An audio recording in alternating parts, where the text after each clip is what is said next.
Imagine being a beautiful young boy, kidnapped from your family, surgically mutilated, and then forced to live as the wife of the most depraved emperor in Roman history. This isn't fiction from a horror novel. This is the true story of Sporus, a victim whose life was destroyed by Nero's twisted obsessions and the systematic cruelty of imperial Rome. What happened to this innocent child reveals depths of depravity that make Nero's other crimes seem almost merciful by comparison. Sporus was castrated, dressed as a woman, given a female name, and forced into a marriage ceremony that shocked even Romans accustomed to their emperor's excesses. His story is one of the most disturbing examples of absolute power corrupting absolutely. And tonight we're finally telling the truth about Rome's most forgotten victim. Before we dive into one of history's most disturbing cases of imperial abuse, hit that subscribe button and ring the notification bell, because Sporus' story reveals a side of ancient Rome that most history books refuse to discuss. In the summer of 66 AD, a young boy named Sporus was living an ordinary life in Rome, completely unaware that his physical beauty would soon make him the target of the most powerful and dangerous man in the world. Sporus was probably around 12 or 13 years old, with delicate features and androgynous beauty that were prized in Roman society. His family was likely of modest means, wealthy enough to live in Rome, but not significant enough to protect their son from imperial attention. Emperor Nero first noticed Sporus during one of his frequent public appearances in the city. Contemporary sources describe the boy as extraordinarily beautiful, with fair skin, delicate bone structure, and an ethereal quality that reminded Nero of someone very specific, his recently deceased wife, Poppaea Sabina. Poppaea had died the previous year, reportedly after Nero kicked her in the stomach during a violent argument while she was pregnant. The emperor's grief over her death had become an obsession that was driving him to increasingly erratic behavior. Nero's fixation on Sporus was immediate and terrifying. The emperor, who had already demonstrated his complete disregard for human life and dignity, saw in this innocent child an opportunity to bring back the woman he claimed to love. But Nero's plan wasn't simply to make Sporus his concubine or even his lover. The emperor had conceived a scheme so twisted that it shocked even the corrupt Roman court. The kidnapping of Sporus was carried out with the efficiency typical of imperial operations. Praetorian guards simply appeared at his family's home and took the boy, offering no explanation and leaving no room for resistance. Sporus' parents, understanding the futility of opposing the emperor's will, could only watch helplessly as their child disappeared into the imperial palace, knowing they would likely never see him again. Once in Nero's custody, Sporus found himself in a world of luxury that was also a prison. The imperial palace was filled with every comfort imaginable: fine foods, beautiful clothing, entertainment, and servants to attend to every need. But for Sporus, these luxuries came with a price that no child should ever have to pay. He was completely isolated from his family and former life, surrounded by people who served the emperor's will rather than showing any concern for a frightened child's welfare. Nero's court was already infamous for its excesses and depravity, but the emperor's plans for Sporus would push even these boundaries to new extremes. The boy was assigned special tutors and servants whose job was to prepare him for a transformation that would destroy his identity and rob him of any hope of a normal life. Palace physicians were consulted, preparations were made, and Sporus began to understand that his beautiful appearance, which should have been a blessing, had instead become a curse that would define the rest of his existence. The Roman court watched with a mixture of fascination and horror as Nero's obsession with the boy deepened. Courtiers who had witnessed countless imperial cruelties found themselves disturbed by what they saw developing. Even in a society that accepted slavery, violence, and sexual exploitation as normal parts of life, Nero's plans for Sporus crossed lines that many believed should not be crossed.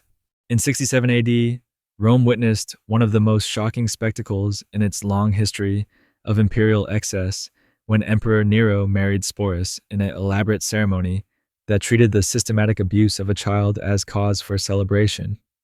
The wedding was conducted with all the pomp and ceremony typically reserved for legitimate imperial marriages, complete with religious rites, expensive banquets, and the participation of Rome's most important political and social figures. The ceremony itself was a masterpiece of calculated humiliation disguised as celebration. Sporus, now approximately 14 years old and bearing little resemblance to the boy who had been kidnapped 2 years earlier, was dressed in traditional bridal attire, including the flame-colored veil worn by Roman brides. The elaborate costume included expensive jewelry, makeup applied by professional cosmetic artists, and clothing worth more than most Romans would see in their lifetimes. Nero played his role as groom with theatrical enthusiasm, treating the occasion as if it were a genuine love match, rather than the public display of his complete domination over a helpless victim. The emperor wore his finest imperial regalia and conducted himself with the dignity expected of a Roman paterfamilias taking a wife, creating a grotesque parody of normal matrimonial customs. The wedding guests represented the highest levels of Roman society, including senators, wealthy merchants, military commanders, and foreign dignitaries who had come to Rome on diplomatic missions. These witnesses to Nero's marriage found themselves in an impossible position. Refusing to attend or showing disapproval could be interpreted as treason, but participating made them complicit in what many privately recognized as an abomination. Religious authorities were forced to participate in blessing a union that violated every traditional understanding of marriage and family. Roman priests, who normally served as guardians of social and religious order, had to perform ceremonies that legitimized what was essentially the formalization of ongoing child abuse.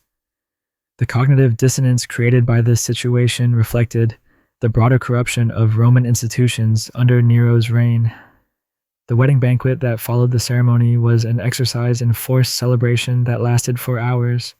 Guests were required to toast the happy couple, offer congratulations, and behave as if they were witnessing a normal matrimonial celebration rather than the culmination of an emperor's sexual obsession with a mutilated child. Sporus sat beside Nero throughout the feast, dressed as Poppaea and required to play the role of grateful bride. Public reaction to the marriage was mixed, but largely suppressed by fear of imperial retaliation. While some Romans were genuinely shocked by what they saw as a complete breakdown of traditional values, others treated it as just another example of Nero's eccentricity. The emperor's propaganda machine worked to present the marriage as evidence of his devotion to his deceased wife's memory, attempting to frame systematic child abuse as romantic loyalty. Foreign observers were particularly disturbed by what they witnessed in Rome. Diplomatic reports sent back to other courts described the wedding in terms that made it clear that Nero's behavior was seen as evidence of Roman decadence and moral collapse. These accounts would later be used by Rome's enemies as proof that the empire was rotting from within. For Sporus himself, the wedding represented the complete destruction of any hope for a normal life and the formalization of his status as Nero's property rather than a human being with rights or dignity. The surgical procedure that would forever alter Sporus' life was carried out by the most skilled physicians in Rome, but no amount of medical expertise could disguise the fact that what was being done to him was systematic mutilation designed to satisfy an emperor's twisted fantasies. Nero had decided that if he could not bring back Poppaea Sabina from the dead, he would create a living replacement by transforming Sporus into a physical approximation of his deceased wife. The castration of Sporus was performed with the same precision used for creating eunuchs for imperial service, but the motivations behind this surgery were far more sinister than the usual political or administrative purposes. Roman physicians had developed sophisticated techniques for the procedure, using both surgical instruments and chemical methods to ensure complete removal of male characteristics. The operation was conducted in the imperial palace's medical facilities, with the finest doctors available to ensure that Sporus survived the trauma. The physical agony of the surgery was only the beginning of Sporus' transformation. While he recovered from the operation, a team of specialists began the psychological and social reconstruction that would turn him into Nero's idealized version of Poppaea. His hair was grown out and styled in the elaborate fashions favored by Roman women of the upper classes. His skin was treated with cosmetics and bleaching agents to achieve the pale complexion that was considered the height of feminine beauty. Clothing became another instrument of transformation. Sporus was dressed exclusively in women's garments, flowing stolas, elaborate jewelry, and the intricate undergarments that defined feminine presentation in Roman society. Every aspect of his appearance was carefully controlled to create the illusion that Nero sought.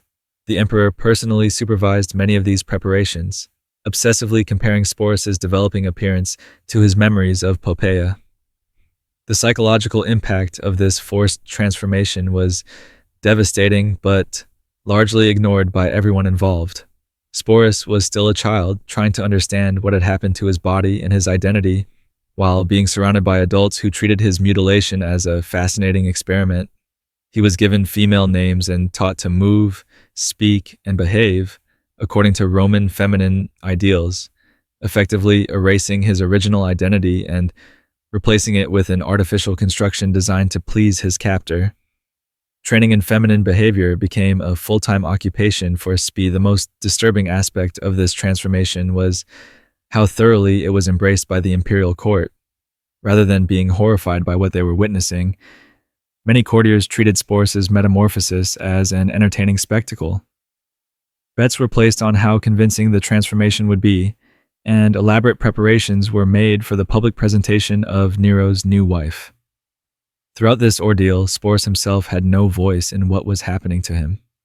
He was completely powerless to resist or escape, trapped in a process that was systematically destroying everything he had been while creating something artificial and grotesque in its place. Following their grotesque marriage ceremony, Sporus entered into what would be the most psychologically destructive period of his young life, forced to live as Nero's wife, while the emperor continued to descend into madness and depravity. The daily routine of imperial married life became a continuous performance in which Sporus had to maintain the illusion of being Poppaea Sabina reborn, satisfying Nero's increasingly unstable psychological needs while having no identity or agency of his own. Nero treated Sporus with the same mixture of obsessive devotion and casual cruelty that had characterized his relationship with the real Poppaea. The emperor would lavish expensive gifts on his wife, jewelry, clothing, perfumes, and other luxury items, while simultaneously subjecting him to emotional and physical abuse when the illusion failed to perfectly match his memories. Sporus learned to anticipate Nero's moods and adjust his behavior accordingly, developing survival skills that no child should ever need. The psychological toll of living as someone else while having no authentic self to retreat to was devastating for Sporus. He was trapped in a role that required him to respond appropriately to a name that wasn't his, wear clothing that represented everything he was not, and participate in intimate relationships that were fundamentally abusive. The constant performance required to maintain Nero's fantasy left no space for Sporus to develop his own identity or even understand who he might have been under different circumstances. Court life during this period was marked by increasing paranoia and violence as Nero's mental state deteriorated further. Sporus witnessed murders, executions, and acts of cruelty that would have traumatized an adult, while being forced to maintain the facade of a devoted wife who supported her husband's actions. The emperor's inner circle lived in constant fear of saying or doing something that might trigger one of his violent rages, and Sporus was particularly vulnerable due to his intimate proximity to the source of danger. The end of Nero's reign in 68 AD brought new terrors for Sporus rather than liberation. When the emperor committed suicide to avoid capture by his enemies, his wife suddenly found himself in an impossible position, too closely associated with the hated tyrant to be safe, but too damaged by years of abuse to function in normal society. The new regime viewed Sporus as both a reminder of Nero's excesses and a potential source of legitimacy for future rebellions. Emperor Otho, who briefly succeeded Nero, actually continued the abuse by taking Sporus as his own wife, demonstrating that the systematic exploitation would continue under new management. When Otho was defeated and killed after only 3 months in power, Sporus faced the terrifying prospect of being passed from one abuser to another like a piece of valuable property. The final tragedy of Sporus' story came when Emperor Vitellius decided to force him to participate in a gladiatorial spectacle, planning to have him raped and killed in the arena for public entertainment. Rather than endure this ultimate humiliation, Sporus chose to take his own life, finally asserting the only control he had ever possessed, the decision to end his suffering on his own terms. Sporus died as he had lived since his capture, as a victim of Roman imperial power, but his suicide represented the first and last autonomous choice he was able to make as a human being. The next time you see movies glorifying the Roman Empire, remember Sporus, a child whose life was destroyed to satisfy one man's twisted obsessions. His story reminds us that behind every empire's glory lies a foundation built on the suffering of the powerless and innocent. If this heartbreaking tale of systematic abuse disguised as imperial romance opened your eyes to the darker realities of ancient power, smash that like button, subscribe for more untold stories of history's forgotten victims, and hit that notification bell, because the most important stories are often about those who had no voice to tell them. What other historical periods do you think hide similar stories of systematic abuse? Share your thoughts in the comments below.